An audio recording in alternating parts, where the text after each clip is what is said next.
Kajian Islam warahmatullahi wabarakatuh. Innal hamdalillah nahmaduhu wa nasta'inuhu wa nastaghfiruh wa na'udzu billahi min shururi anfusina wa sayyiati a'malina. Man yahdihillahu fala mudilla lahu wa man yudlil fala hadiya lahu. أشهد أن لا إله إلا الله وأشهد أن محمدًا عبده ورسوله. يا أيها الذين آمنوا اتقوا الله حق تقاته ولا تموتن إلا وأنتم مسلمون. يا أيها الناس اتقوا ربكم الذي خلقكم من نفس واحدة وخلق منها زوجها وبث منهما رجالا كثيرا ونساء واتقوا الله الذي تساءلون به والأرحام إن الله كان عليكم رقيبا. يا أيها الذين آمنوا اتقوا الله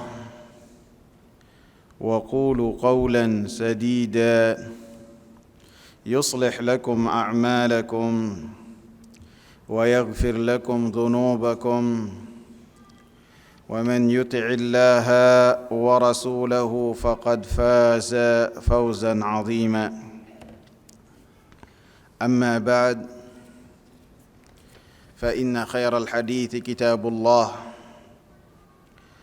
وخير الهدى هدى محمد صلى الله عليه وسلم وشر الأمور محدثاتها وكل محدثة بدعة وكل بدعة ضلالة وكل ضلالة في النار.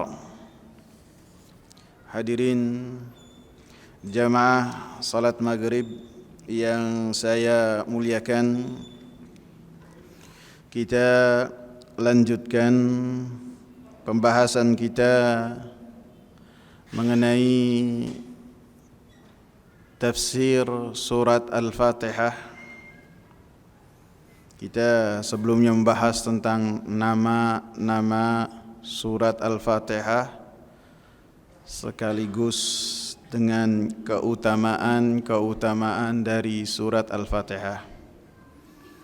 Kemudian kita lanjut ke pembahasan berikutnya, masih tetap dengan merujuk terhadap kitab Umdatut Tafsir, yang kitab ini adalah ringkasan dari kitab tafsir Qur'anil Azim yang telah ditulis oleh Al-Imam Ibn Katsir rahimahullah. Kitab Umdatut Tafsir ini termasuk kelebihannya dan keistimewaannya, selain ditulis oleh ahli hadis yang bernama Syekh Ahmad bin Muhammad Syakir, beliau ketika meringkas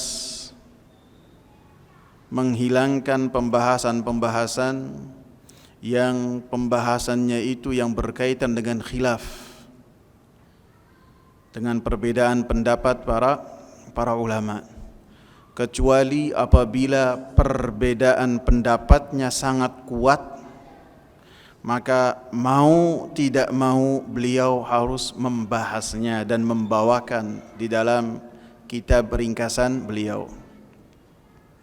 Jadi apabila ada khilafnya itu sangat kuat di antara ulama, maka beliau tidak bisa berpaling dari khilaf tersebut. Harus dipaparkan walaupun lebih singkat daripada kitab induknya, kitab tafsir Qur'anil Azim. Termasuk khilaf yang kuat yang mau tidak mau beliau harus membahasnya adalah ketika membahas tentang Bismillahirrahmanirrahim.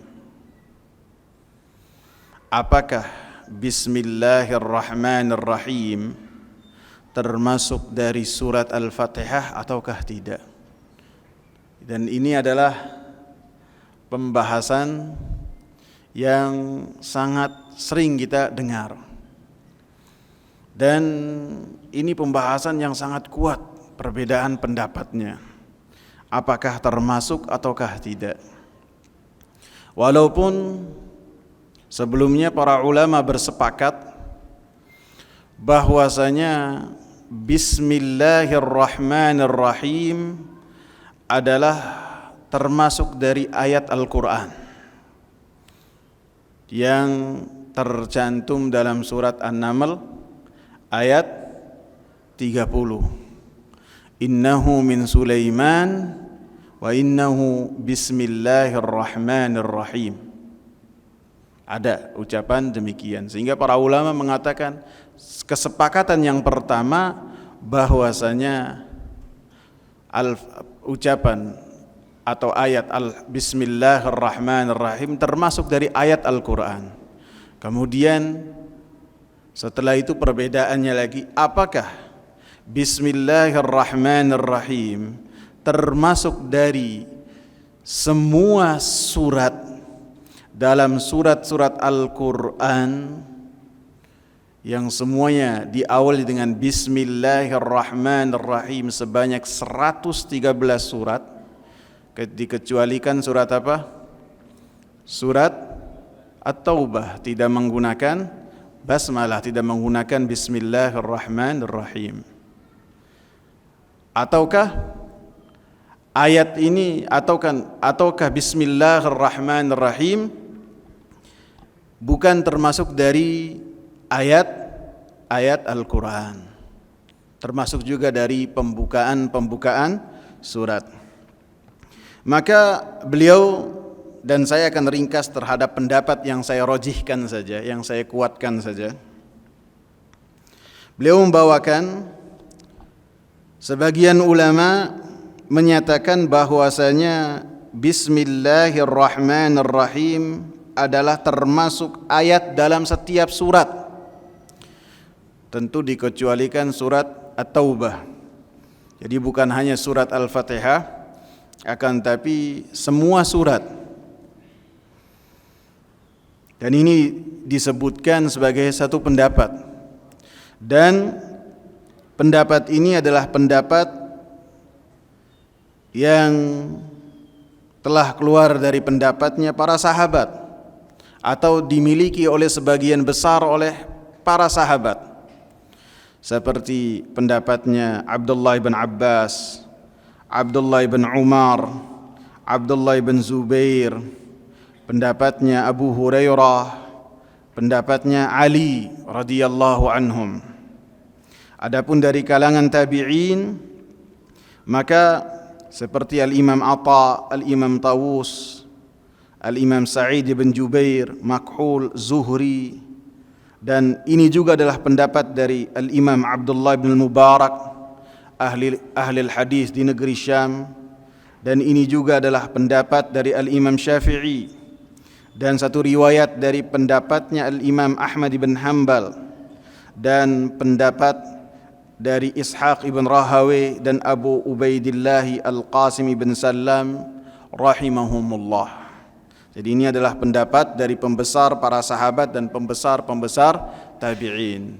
Dan ini adalah pendapat yang paling kuat bahwasanya Bismillahirrahmanirrahim termasuk dari surat Al-Fatihah dan termasuk dari semua surat-surat yang lainnya yang diawali dengan Bismillahirrahmanirrahim.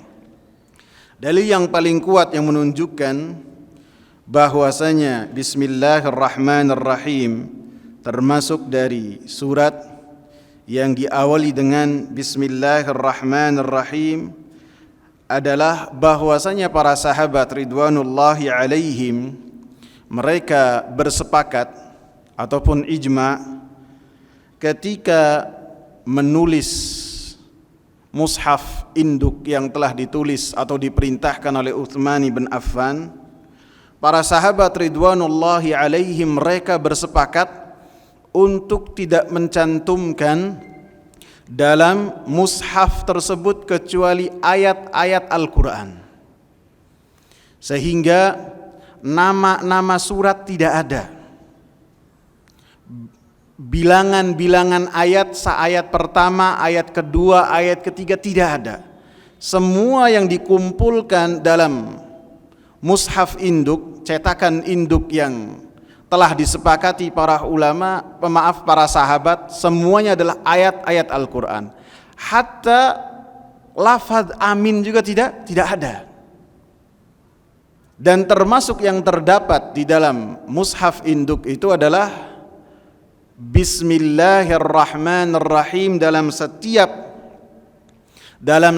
surat kecuali surat Al-Bara'ah tercantum di dalam mushaf induk tersebut.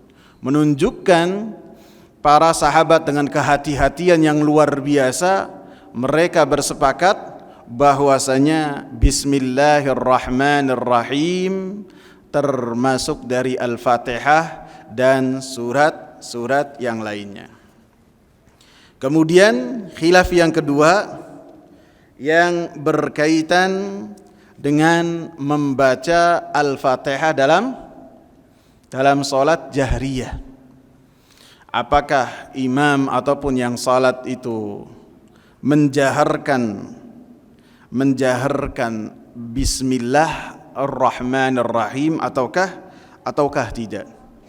Dan ini pun khilafnya sangat kuat juga, sehingga Al-Imam Ibn Katsir rahimahullah beliau mengatakan fahadhihi ma'akhidul a'imma rahimahullah fi hadhil mas'alati wa hiya qaribah. Ini adalah pendapat para ulama, dan permasalahan ini adalah permasalahan yang sangat dekat pendapatnya. Jadi saling kuat hujahnya. Yang sangat kuat dalam permasalahan ini adalah ketika dalam salat adalah tidak menjaharkan basmalah. Artinya apa?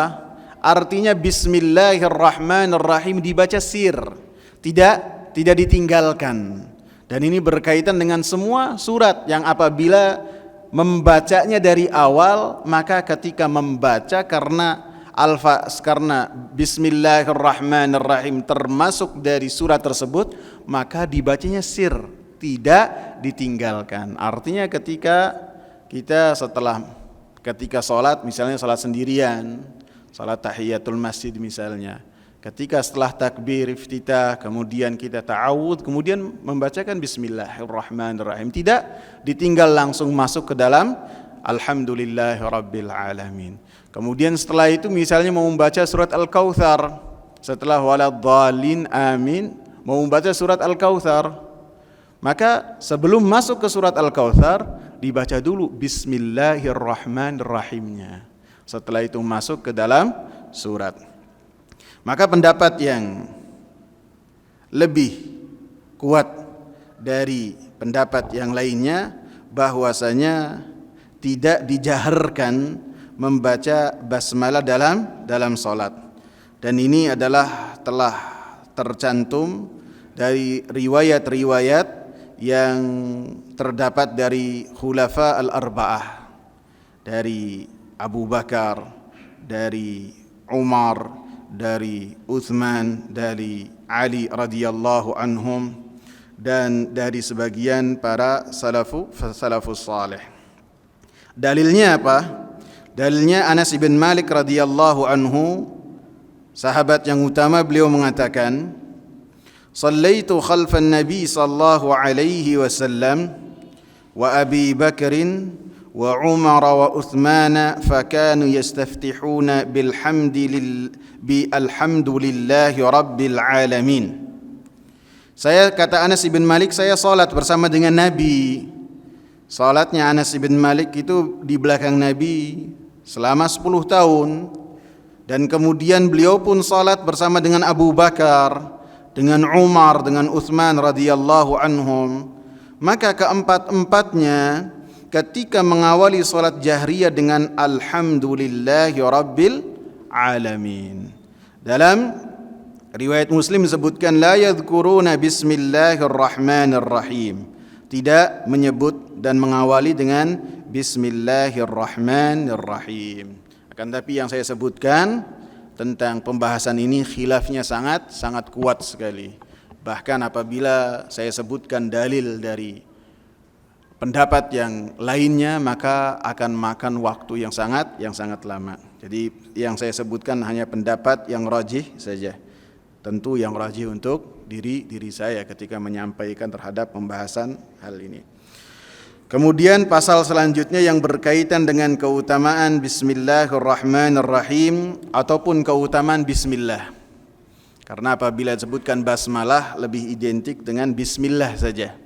Adapun basmalah tidak mencakup Bismillahirrahmanirrahim. Maka saya sebutkan tentang keutamaan basmalah ataupun Bismillahirrahmanirrahim. Disebutkan bahwasanya Abu Tamimah beliau menceritakan suatu ketika beliau bonceng dengan Nabi sallallahu alaihi wasallam. Kemudian Nabi sallallahu alaihi wasallam terpleset, baik kendaraannya ataupun nabinya. Maka Abu Tamimah mengatakan, ta'isa syaitan, sungguh celaka syaitan. Maka Nabi sallallahu alaihi wasallam mengatakan, la taqul ta'isa syaitan, jangan engkau berkata bahwasanya syaitan itu celaka ataupun binasa. Artinya engkau mencaci syaitan, jangan kau ucapkan tersebut. Fa innaka idza qulta ta'isa syaitan, maka sungguhnya apabila engkau melakukan dan mengatakan hal tersebut, ta'azama, maka syaitan akan merasa kuat, dia merasa sombong, sehingga syaitan mengatakan biquwati sara'tuhu, dengan kekuatan saya maka saya menaklukkan orang tersebut, sehingga mencaci dan memaki syaitan. Sehingga apabila ada kabar-kabar dari Rasulullah sallallahu alaihi wasallam yang berkaitan dengan perkara-perkara yang gaib yang tidak bisa kita lihat, maka kita harus mengatakan sami'na wa ata'na. Karena apa yang diucapkan oleh Rasulullah sebagai seorang rasul, maka tidaklah ia kabarkan kecuali itu adalah wahyu dari Allah subhanahu wa ta'ala. Wa idza qulta bismillah, apabila engkau mengucapkan, Abu Tamimah mengucapkannya bismillah, tasaghara hatta yasira mithla dzubab, maka syaitan akan menjadi kerdil ataupun kecil sehingga seperti berubah menjadi seekor lalat. Jadi apabila ketika mengatakannya dengan memaki syaitan, maka syaitan akan bangga, akan sombong, akan dia merasa hebat dengan apa yang telah dia lakukan dan dia dengar. Akan tapi ketika kita mengucapkan bismillah, maka syaitan akan mengecil sehingga seperti seekor lalat. Maka dikatakan oleh Imam Ibn Katsir rahimahullah, fahadha min ta'thiri barakati bismillah, dan ini adalah dari pengaruh pengucapan bismillah sehingga syaitan menjadi kecil, menjadi kerdil. Sehingga beliau mengatakan, walihadza tustahabbu fi awwali kulli amal, sehingga mengucapkan bismillah itu dianjurkan di dalam setiap amalan, bahkan di dalam setiap perbuatan. Beliau memperincikan perbuatan apa saja. Yang pertama adalah yang berkaitan dengan khutbah. Maka ketika khutbah diawali dengan mengucapkan bismillah. Beliau pun membawakan dalilnya, kullu amrin la yubda'u fihi bi bismillah fahuwa ajzam. Setiap perkara yang tidak diawali dengan pengucapan bismillah, maka perkara tersebut tidak sempurna. Kemudian yang kedua, wa tustahabbul basmalatu 'inda dukhulil khala'. Dianjurkan mengucapkan basmalah ketika masuk ke dalam kamar mandi.